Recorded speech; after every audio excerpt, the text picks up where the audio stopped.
BBC تقرنيا دحر إسرائيل أي كجمريو نكتكتاتلنا نعدم.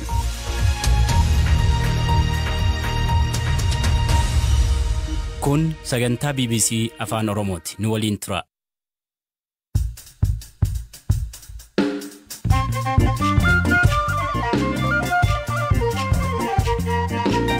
Ashamar kafuunee hordoftoota BBC reediyoo afaan Oromoo sagantaan keenya jimaata galgalaa Naayiroobii irraa isiniif darbu eegaleera. Furmaata rakkoowwan Itoophiyaa bakkeewwan garaa garaatti mudataa jiru ogeessi seeraa idil addunyaa maal jedhu. Ani mariin nama Itoophiyaa ta'e kamiyyuu waliin jiraachuu qaban jedha. Qaama kamiyyuu waliin shanee yookaan TPLF ta'uu danda'a. Isaanis Itoophiyaanotadha. Gameessi siyaasaa Abbaa Caalaa Lataa adeemsa qabsoo keessa darbanii maal dubbatu? 1981 qawwee hidhannee dirree qabsoo adda bilisummaa Oromoo kan saaqne jechuudha. Shaampiyoona atileetiksii addunyaa US'tti gaggeeffamaa jiruun Itoophiyaan atileetota isheetiin ni milkoofte jedhamee eegamaa jira. Kanaaf oduuwwan gaggabaaboos qabnaa hiikaa fi tasaasiniif dhiyeessaa nu waliin tura.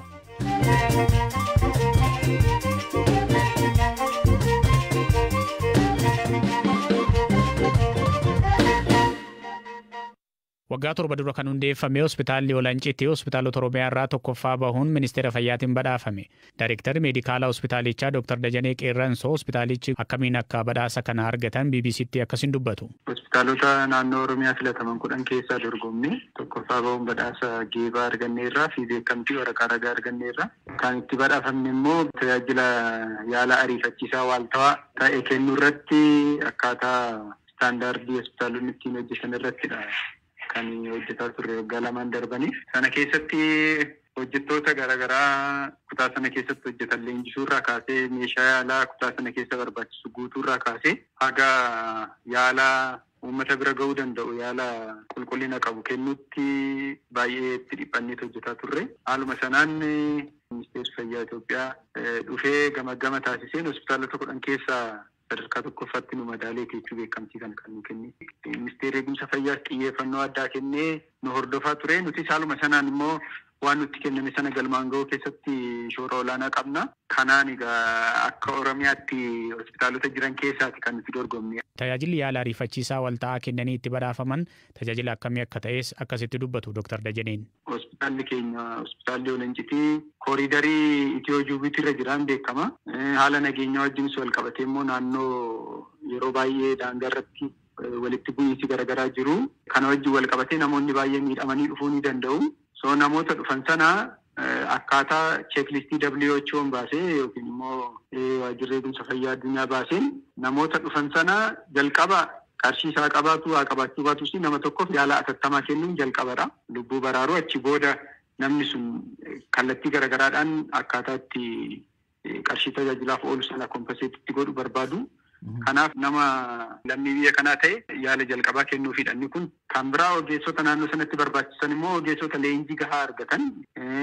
Ogeessonni sadarkaa olaanoo sa'a 24 asuma hospitaala keessa galu waan ta'eef manni jireenyaa isaanii asuma waan ta'eef barbaachisaa taanaan yeroo barbaachisanitti bilbila waamamanii yaala sana kan itti wal tajaajilanii kennan ta'a jechuudha.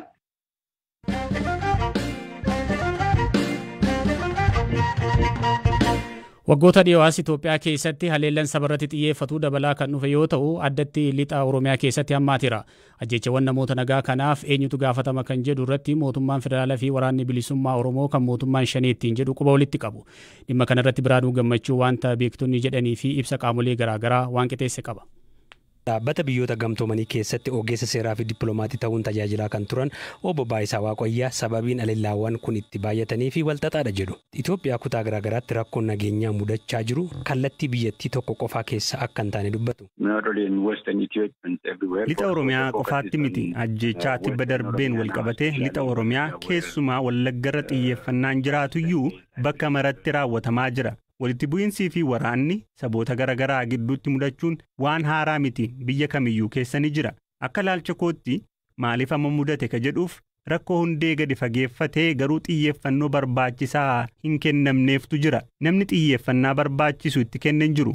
Mallattoowwan xixiqqaama mul'atan qofa waldhaanuuf yaalaa turre malee bu'uurarraa rakkoo kanaaf fala barbaadaan turre. Kanaaf wanti amma argaa jirru kuni sababa kanaati. Seenaa keenya darbe keessa wanti gara darbe yookaan dogoggora ta'e ni jira. Hanga duubatti deebinee hundee rakkoo kanaa gadi fageenyaan hin ilaalletti rakkoo amma keessa jirru bu'uurarraa furuu dandeenya jedhee yaadu.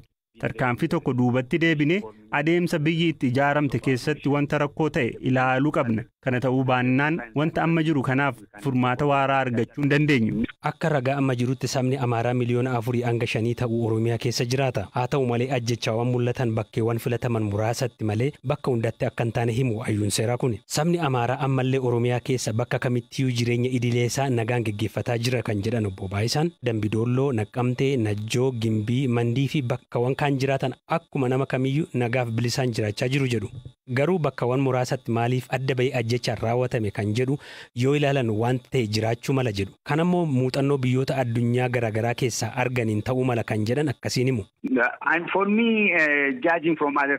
Gareen tokko hawaasatti osoo hin makamin adda bahanii yoo jiraatan salphaatti haleellaaf ni saaxilamu.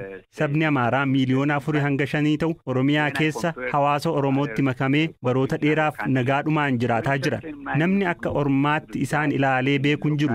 Garuu yeroo isaan akka Gullisoo Toleefaa hawaasatti osoo hin makamin jiraatan ni saaxilamu. Kanaaf kophaa jiraachuu waan hin dandeenyeef akka hawaasaatti makaman gochuun fala tokkodha. Obbo Baayisaan itti gaafatamni akka jiraatu gochuun fala rakkoo kana hiikuu keessaa tokko akka ta'etti muuxannoo isaaniirraa himu.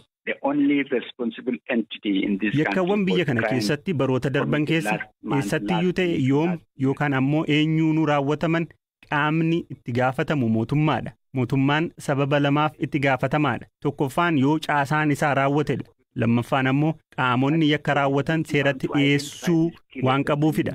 Hayyuun seeraa idil addunyaa buleessi kun rakkoo waliigala Itoophiyaa keessa jiru furuudhaaf falli marii akka ta'e jala muranii dubbatu. Ani mariin nama Itoophiyaa ta'e kamiyyuu waliin jiraachuu qaban jedha. Qaama kamiyyuu waliin Shanee yookaan TPLF ta'uu danda'a. Isaanis Itoophiyaanotadha. Isaan qaama alaa miti. Yakka qabaachuu danda'u. Kanaaf ammoo seerri jira. Lammiidhaan shororkeessaadha jechuu hin qabnu. Yakka raawwachuu danda'a isaaf seeraan adabuudha. Lammiin Itoophiyaa kamiyyuu dhimma biyya isaanii keessatti gahee walqixa ta'e qabu. Shanees ta'e TPLF Itoophiyaanotadha. Qaamni tokko isa kaan caala lammii Itoophiyaa hin ta'u. Kanaaf mariin taa'amuu qaba.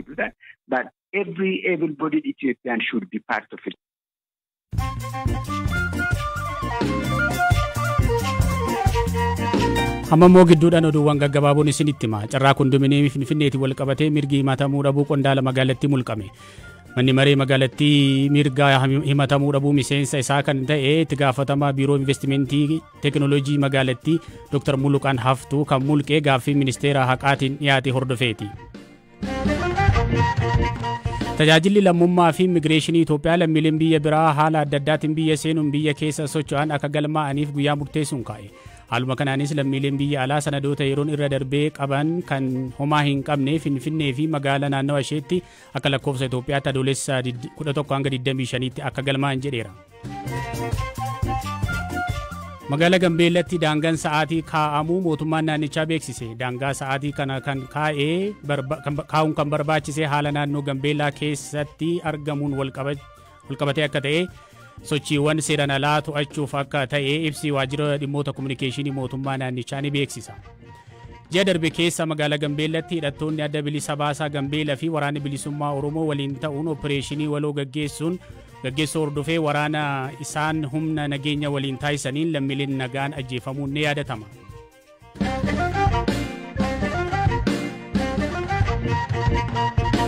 Waan gaggabaaboon qabnu kanuma amma immoo oduu bal'inaan qabanne kan birootan isin dabarsa.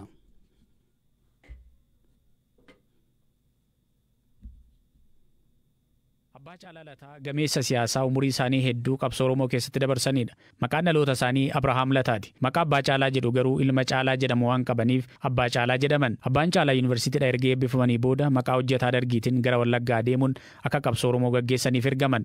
Amma immoo yuuba ta'uun kitaaba seenaa jireenya isaanii fi qabsoo ABO seenessuu mata duree jireenya fi qabsoo ABO jedhuun barreessuun guyyaa borii Waashingitaan Ameerikaatti eebbisiisuuf jiru. Bu'aa bahii qabsoo jireenya dhuunfaa fi haala siyaasaa amma Itoophiyaan keessa jirtu irrattis BBC waliin turtii taasisaniiru. Yeroo sana kutaa Wallaggaa bulchuu obbo Abbiyyuudha. Obbo Abbiyyuu jalatti immoo kan hojjetan obbo Tasammaa Nagarii jedhantu jiranii. Jara kana immoo kan kontaaktii qabu immoo Jaalbaaroo Tumsaati. Obbo Abbiyyuu fi obbo Tasammaa Nagarii kovarii kana tolchanii dhaqe malee dargiitu rikruutina godhee achi argate miti. akkaataatti qabsoo hidhannoo eegaltan qabsoo abaa'oo akkamitti akka eegaltan mee irraa naa himaa.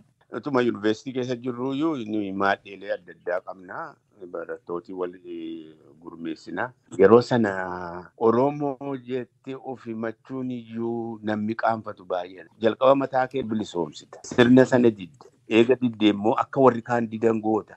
Kanaaf utuma yuunivarsiitii keessa jirru adda bilisummaa Oromoo yeroo dhufee bu'uureeffamu keessan jira jechuudha ga'an. Chiikaa yeroo naqamtee ture yeroo sanas miseensa adda bilisummaa Oromooti. Nuguseen naqabuuf jennaan dirree kan bahaadhanne achiitii lakki isin hidhattanii qabsoo hidhannoo achitti jalqabuu qabdan jedhame 1979 Sudaan dhannee 1981 qawwee hidhannee dirree qabsoo adda bilisummaa Oromoo kan dhihaa saaqne jechuudha. Kun diiteeliinsa macaafa keessa jira. Yeroo Nugusee Faantaa hidhattoota abaa'oo lixarra socho'aniif summii laate sana isin eessa turtan yeroo sana? Namni 14 akka saglii tokkootti saglii kana hoogganneetu gidaamitti ol baane. Hojii adda adda qooddannee ani nama 6 qabadde gara beegiitti.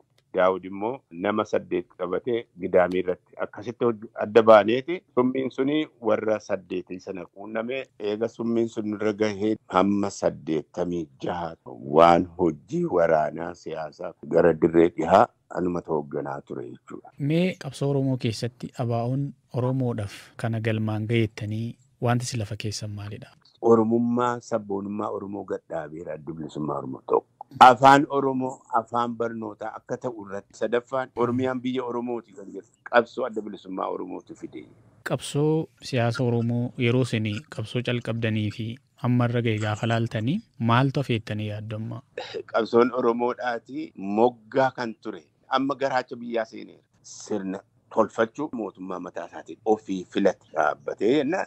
Xumurame qabsoon. Haala amma Itoophiyaan keessa jirtuu fi Oromiyaan keessa jirtu kanaaf furmaanni maalidha jettu? Gaaffii siyaasaa uummati qabu deebisuudhaaf furmaati. Gaaffii siyaasaa sana immoo karaa nagaatiin wal haasa'uudhaan cabseen of jala si galchaatu hin ta'in waan qawwee isa kaayise sana yoo deebii kenniteef qawween gatii hin qabaatu jechuudha. Biyyi kun nagaa argachuudhaaf qawween nagaa fiduu hin danda'u.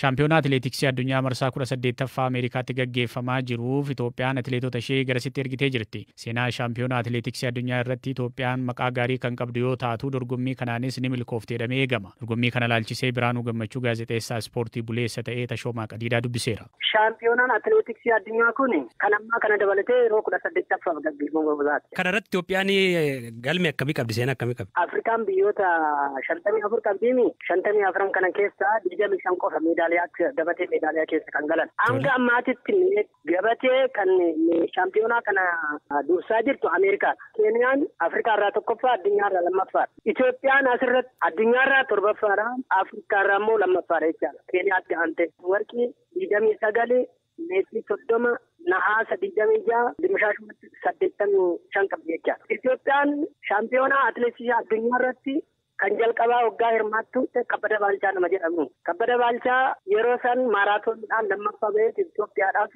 Afrikaadhaafis meedaaliyaa jalqabaa kan argamsiise jechaadha. Meedaaliyaa san booda immoo Hayilee Gabrasillaasee Stuttgart irratti meedaaliyaa warqii fi meetii fixaa baay'isaa nahaas argamsiisanii shaampiyoonaa garuu kan Room irratti shaampiyoonaa lammaffaan gaggeeffame irratti hirmaanne namni yeroo san isaan fuudhee deemu atileetota qopheessee achii fuudhee deemu waan dhabameef kanaaf hafe malee sanii achi Itoophiyaan hanga ammaatitti shaampiyoonawwan hamma ammaatti adeemsifaman irratti hirmaata jechuudha. Milkaa'ina addaa bara Itoophiyaan itti argamsiifte yaadattu? Atileetota lamaan hirmaattetti Hayilee Gabrasillaasee fi Fiixaa Baay'isaatiin meedaaliyaa 3 yeroo tokko. Sanii achi immoo atileetonni Itoophiyaa yeroo hundaa dhiirri dubaraan walitti aananii galan jechaadha. Daraartuu, Giiteen, Biraaneen walitti aananii shaampiyoonaa kanarratti bakka isaan mo'ataa jiran. Mee kan miilaan adeeman kana maal eegama namoota akkamii yookaan atileetota akkamiitti deeme? Shaampiyoonaa baranaa kanarratti eerli yeromaan jalqaban jechaadha shaakala ijoolleen. Qabxiin isaanii baay'ee eegama. Hordoftoota keenyaa sagantaa galgala kanaaf qabannee xumurree jirra. Odeeffannoo dabalataa fuula marsariitii fi feesbuukii afaan Oromoo ilaalaa isiniin jechaa qopheessuun Biraanuu Gammachuu dhiyeessuun ani hiikaa fi tasaa ogeessa teeknikaa Deevis Masaaroo wajjin isin waliin turre nagaan tura.